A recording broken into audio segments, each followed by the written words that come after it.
War movies often promise heroism and victory, but some British war films dared to show something far more disturbing. These stories reveal battles filled with chaos, betrayal, and unbearable sacrifice. They strip away the romance of combat and expose the raw human cost of conflict.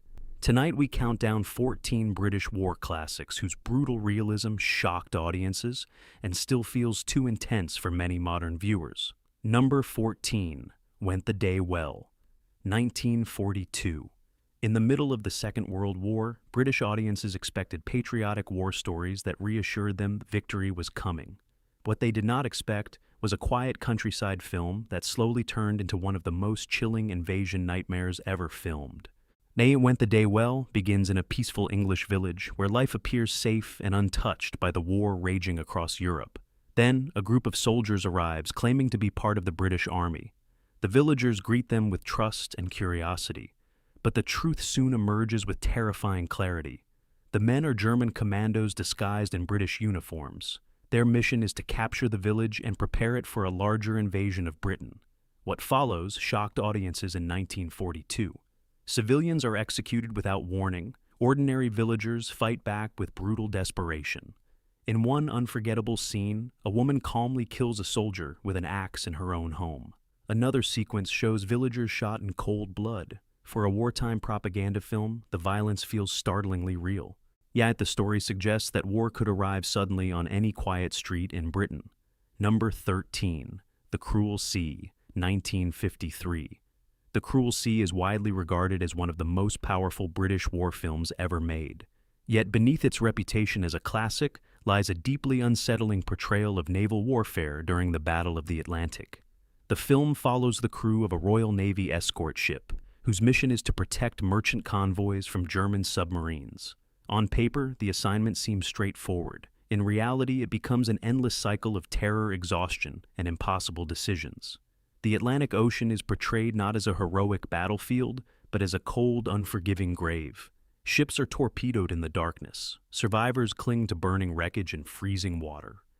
The escort ships must continue their mission even when sailors are still screaming for rescue in the waves. One of the most haunting moments occurs when the crew accidentally drop depth charges beneath a ship, carrying survivors from a previous attack. The explosion kills the very men they were trying to save. The captain must stand silently as bodies rise to the surface. The film shows war not as glory, but as moral torment. Sometimes survival requires choices that will haunt men for the rest of their lives. Number 12, The Charge of the Light Brigade, 1968. History remembers the Charge of the Light Brigade as a legendary act of bravery. This film reveals something far more disturbing behind the famous story. Set during the Crimean War, the movie explores how arrogance, political pride, and military confusion created one of the most disastrous orders in British military history. Hundreds of cavalry soldiers are commanded to charge directly toward heavily armed Russian artillery. What makes the film so shocking is its refusal to glorify the event. The charge is not portrayed as heroic spectacle. Instead, it becomes a horrifying display of chaos and destruction. Horses collapse under cannon fire. Riders are blasted from their saddles. Smoke fills the valley, while terrified soldiers realize they have been sent into a deadly trap. Director Tony Richardson presents the battlefield as a place of confusion and needless sacrifice. Officers argue about orders, while soldiers die by the dozens. The camera lingers on fallen men and shattered cavalry lines to emphasize the tragic cost of pride and incompetence. By the time the attack ends, the viewer understands a brutal truth about war. Sometimes the greatest disasters are not caused by the enemy, but by the leaders who command the battle.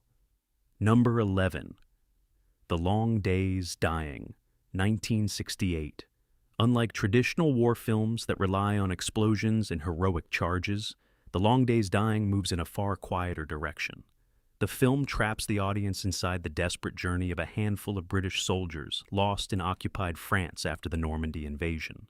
The men have been cut off from their unit and forced to move through forests and abandoned countryside, while German forces search the region. Every step feels uncertain. Every distant sound could reveal their position.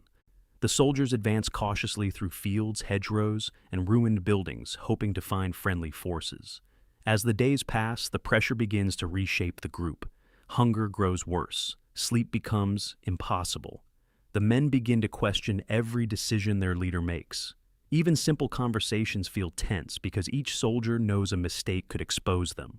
The violence in the film appears suddenly and without warning. A shot cracks through the trees, and one of the men collapses before anyone understands what happened. Panic spreads through the group as they scramble to hide or escape. What makes the film so unsettling is its focus on psychological strain rather than spectacle. The soldiers are not fearless heroes. They are exhausted, frightened men trying to survive a situation that feels increasingly hopeless. By the end, the audience understands that isolation can be as deadly as the enemy itself. Number 10. The Hill, 1965. Most war stories focus on soldiers confronting enemies across battlefields. The Hill explores a darker reality that takes place inside the military system itself. The film is set in a British disciplinary camp located in the deserts of North Africa during the Second World War. Soldiers who break rules or challenge authority are sent to this remote prison where punishment replaces rehabilitation. At the center of the camp stands a huge mound of sand known simply as the Hill. Prisoners are ordered to climb up and down its steep slope under the brutal desert sun while guards watch closely. The task serves no military purpose. It exists only to exhaust and humiliate the men forced to perform it. Sean Connery plays a defiant prisoner who refuses to surrender his dignity to the system. As the days pass, the audience witnesses the physical and emotional damage inflicted on the inmates. Dehydration pushes men toward collapse. Guards shout abuse while officers ignore the suffering unfolding in front of them. The film exposes the way authority can become dangerous when power is left unchecked. Discipline slowly transforms into cruelty. Obedience becomes an excuse for brutality. The Hill shocked audiences because it revealed a disturbing truth. Even within an army fighting for freedom, there can exist systems that destroy the very people meant to defend it. Number 9. Overlord, 1975. Some war films attempt to recreate battles through elaborate sets and dramatic action. Overlord chooses a far more haunting method to tell its story. The film follows a young British recruit during the final stages of the Second World War as he prepares to take part in the D-Day invasion. At first, the narrative feels almost ordinary. The young soldier moves through training exercises and routine military life, alongside thousands of other recruits waiting for deployment. But the atmosphere quickly grows heavier. Throughout the film, real archival footage from the war appears alongside the fictional scenes. Images of destroyed cities, bombers in flight, and wounded soldiers remind the audience that the story unfolding on screen is connected directly to real events that claimed countless lives. As the soldier approaches his deployment date, the sense of fate becomes impossible to ignore. He studies photographs, dreams about life after the war, and tries to hold on to a future that may never arrive. The journey finally leads him to the crowded landing craft heading toward the beaches of Normandy. The men around him stare silently across the water, knowing the invasion will decide their fate within minutes. The closing moments deliver one of the most haunting endings in British war cinema. The soldier steps into the chaos of battle and disappears into history. Overlord leaves viewers with a sobering reminder. For thousands of young men, the war ended before their lives had truly begun. Number 8. Aces High, 1976. Aces High begins with a promise that feels familiar in war cinema.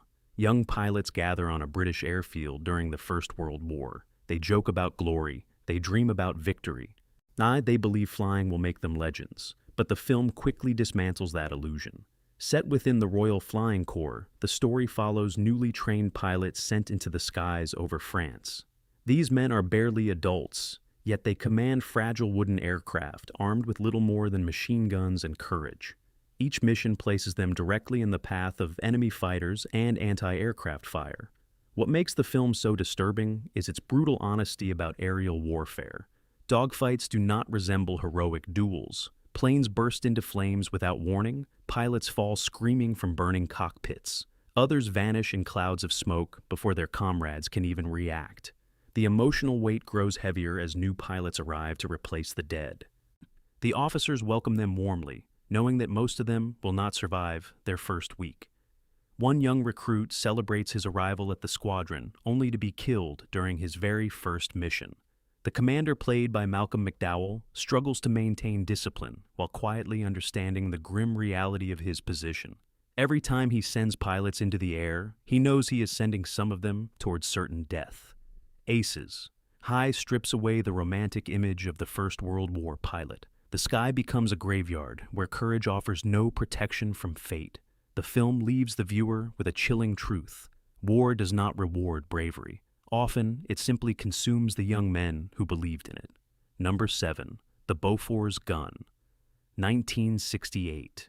Many war films focus on battles against an external enemy. The Bofors gun reveals how war can slowly destroy the relationships between soldiers themselves. The story takes place during the final months of the Second World War, inside a remote British Army camp. A small group of soldiers operate an anti-aircraft gun that rarely fires at enemy planes. Instead, the men spend their days trapped in boredom, frustration, and simmering tension. Without the distraction of active combat, the personalities inside the group begin to collide. Old rivalries surface. Personal resentments grow stronger. The confined environment turns ordinary disagreements into dangerous confrontations. The film carefully observes how the pressure of military life transforms the soldiers. One man becomes the target of constant humiliation from others in the unit. What begins as teasing slowly evolves into relentless psychological abuse. The victim grows increasingly desperate, while the others continue the torment without recognizing the damage they are causing. Unlike traditional war films, there is no large battle to release the tension. The violence grows from inside the group itself.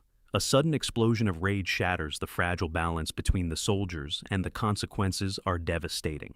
What makes the film so disturbing is how believable the conflict feels. These men are not villains. They are ordinary soldiers, placed in a situation where boredom, authority, and frustration combine to create cruelty. The Bofors gun suggests that war does not always break men through combat. Sometimes it breaks them through the slow erosion of empathy and restraint. They feel the battlefield may be far away, yet the psychological damage spreads just the same. Number 6. The Devils, 1971. Few films in British cinema history generated as much controversy as The Devils. Even decades after its release, the film remains infamous for its shocking imagery and unflinching depiction of cruelty. The story is set in 17th century France during a time of political conflict and religious persecution.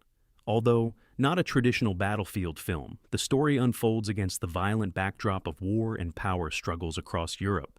At the center of the narrative stands Father Urbain Grandier, a charismatic priest accused of witchcraft and corruption by powerful enemies. The accusations spark a frenzy of hysteria that spreads through an entire town.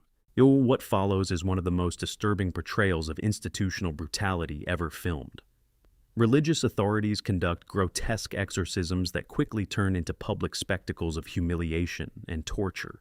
Innocent people are imprisoned, beaten, and forced into confessions. The film does not hide the cruelty of these events. Bodies are broken under torture. Crowds watch executions with terrifying enthusiasm. The story reveals how easily fear and power can transform society into a machine of persecution. Director Ken Russell presents these scenes with raw intensity that shocked audiences upon release. Many countries demanded heavy censorship, while others banned the film entirely.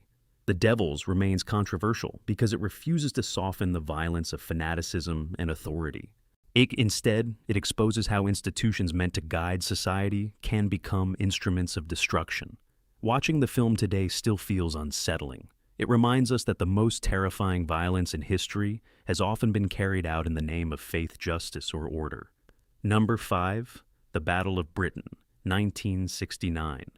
Many people remember the Battle of Britain as a patriotic epic, celebrating one of the most important moments in British history.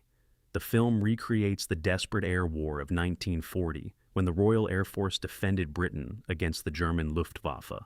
Yet beneath its sweeping scale, the film contains moments of brutal realism that feel far harsher than audiences expect from a traditional war drama. The story follows both British and German pilots during the long struggle for control of the skies.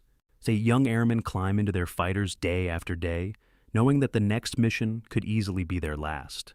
Unlike many earlier war films, the movie refuses to treat aerial combat as glorious adventure. The dogfights are chaotic, violent, and terrifying. Aircraft burst into flames without warning. Pilots struggle desperately to escape burning cockpits as their planes spiral toward the ground. Others crash directly into the English countryside, leaving wreckage scattered across quiet farmland. The film also captures the relentless pressure placed on the Royal Air Force during the battle. Pilots who survive one mission are quickly sent into another. Fatigue builds while the enemy attacks grow larger and more aggressive. Several scenes show wounded pilots staggering from their aircraft, only to be ordered back into the air within hours. The message becomes painfully clear. Britain has no choice but to keep fighting no matter the cost. The Battle of Britain remains powerful because it balances heroism with stark honesty. Victory is not portrayed as triumphant spectacle. It feels more like survival against impossible odds, where courage alone could never guarantee that a pilot would return home alive. Number 4. The McKenzie Break, 1970. During the Second World War, thousands of German prisoners of war were held inside camps across Britain. The McKenzie Break explores what happens when that fragile system of control begins to collapse. The story takes place inside a Scottish prisoner of war camp, where captured German officers quietly plan an elaborate escape. At first, the camp appears orderly. British guards supervise daily routines while the prisoners follow strict regulations.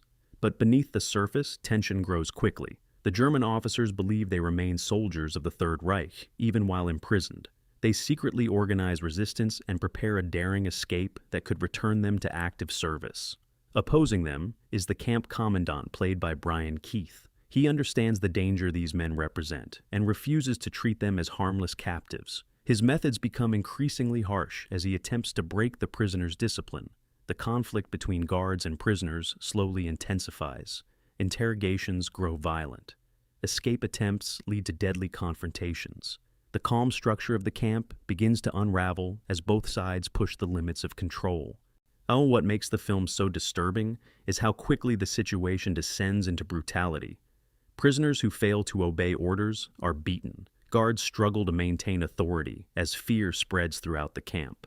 The McKenzie Break shows that even far from the front lines, the war continued to shape every moment of life. The prisoners remain soldiers, the guards remain warriors, and inside the camp, the rules of civilization begin to break down just as surely as they did on the battlefield. Number 3. Oh, What a Lovely War, 1969. At first glance, Oh, What a Lovely War appears to be a cheerful musical filled with colorful costumes and lively songs. But beneath that theatrical surface lies one of the most devastating anti-war films ever made. The movie tells the story of the First World War through a strange and haunting style. Like soldiers sing popular songs from the era while marching toward the front lines. Generals discuss strategies as if they are planning a theatrical performance. The contrast between music and tragedy creates a deeply unsettling effect. As the film progresses, the playful tone begins to fade. Behind the songs, the true scale of the war becomes impossible to ignore. Thousands of young soldiers are sent across muddy battlefields where machine guns cut them down in seconds. The film shows wave after wave of men climbing from trenches only to disappear in clouds of smoke and gunfire. The music continues, but the meaning of the lyrics begins to change. What once sounded cheerful now feels bitter and tragic. Director Richard Attenborough builds toward one of the most haunting endings in war cinema. The final scene reveals an endless field filled with white crosses representing the soldiers who died during the conflict. The camera slowly pulls back, showing row after row of graves stretching into the distance. The image transforms the entire film. The cheerful songs become echoes of a generation that marched confidently into war and never returned. Oh, What a Lovely War proves that sometimes the most powerful way to expose the horror of war is through contrast. Behind the music lies the silence of millions who were lost forever. Number 2.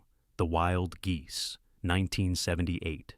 The Wild Geese is often remembered as a thrilling action film about mercenaries sent on a dangerous mission in Africa. Yet beneath the adventure story lies a surprisingly brutal portrayal of modern warfare and betrayal. The film follows a group of aging soldiers hired to rescue a captured political leader from a hostile African country. These men are veterans of past conflicts, They are experienced fighters who believe the mission will be one final operation before retirement. At first, the operation appears to go exactly as planned. The mercenaries parachute into the country and successfully reach their target. They manage to free the imprisoned leader and prepare for evacuation. Then everything collapses. The government that hired them secretly cancels the extraction in order to protect its political interests. The soldiers suddenly realize they have been abandoned deep inside enemy territory. Surrounded by hostile forces, they must fight their way across dangerous terrain while carrying a wounded man who cannot move on his own. The battle scenes are intense and brutally realistic. Ambushes erupt without warning. Bullets tear through buildings and vehicles. Friends who fought together for years fall within seconds during desperate firefights. What makes the film disturbing is the sense of betrayal that hangs over every moment.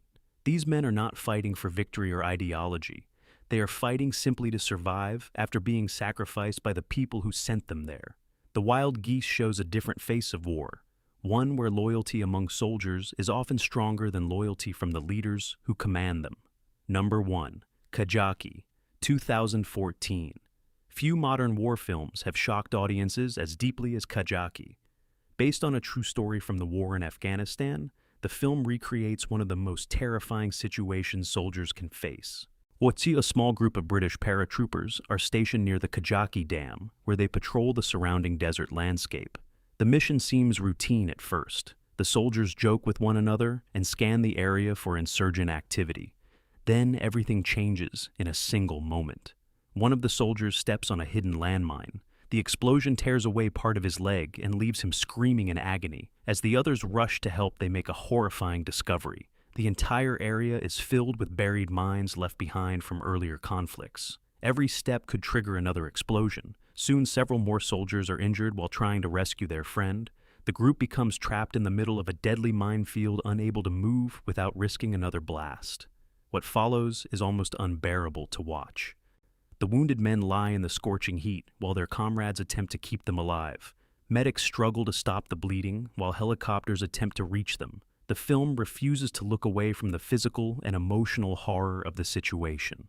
Injuries are shown with painful realism. Fear spreads through the group as they realize the smallest movement could cost another life. Kajaki reminds viewers that modern war is often defined by invisible dangers. Sometimes the battlefield itself becomes the enemy. And survival depends on courage, patience, and the desperate hope that help will arrive before it is too late. These films remind us that war has never been clean, heroic, or simple.